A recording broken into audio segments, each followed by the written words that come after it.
Buzz, buzz. Boko reached the big station and arranged his trucks.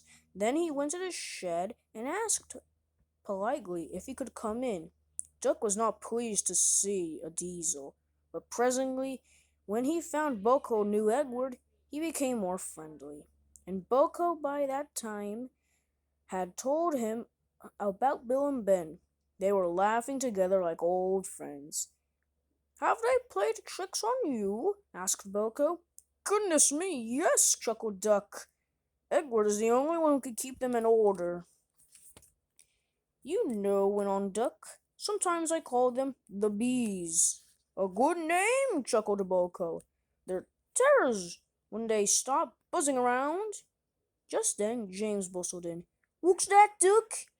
Are you terrified of bees? They're only insects, you know. Don't let that buzzbox Diesel tell you different. His name is Boko, and he didn't. We wouldn't care, interrupted James. If hundreds were swarming around me, I could blow smoke and make them buzz off. Buzz, buzz, buzz, retorted Duck. James returned into a huff. James was to pull the express next morning. When Duck brought his coaches, the platform was crowded. Mind your backs, mind your backs! Two porters were taking a loaded trolley to the front van. Fred drove while Bert walked behind. Careful, Fred, careful, warned Bert. But Fred was in a hurry and didn't listen.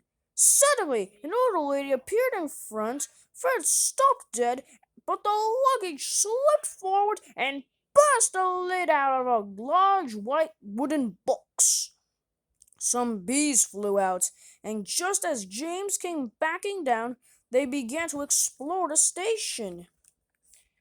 Someone shouted a warning. The platform cleared like magic. The bees were too sleepy to be cross. They found an empty station cold.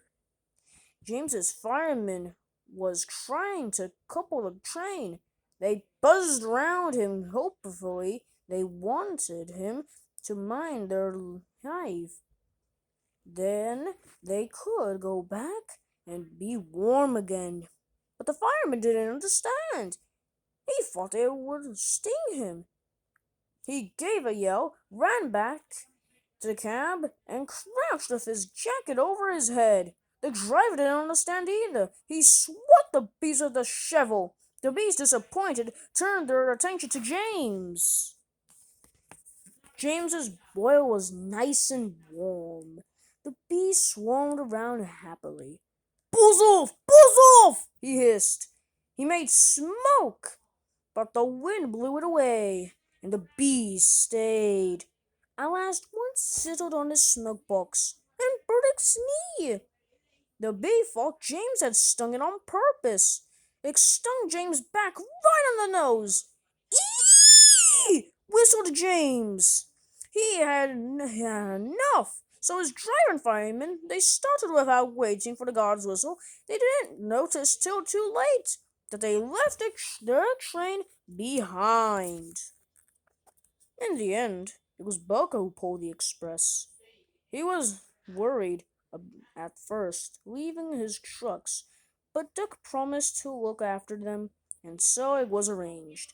He managed to gain back some of the lost time, and Fat Controller was pleased with him.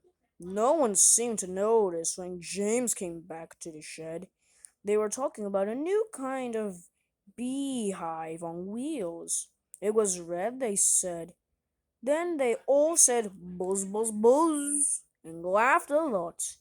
James thought that the big mainline engines were being very silly indeed.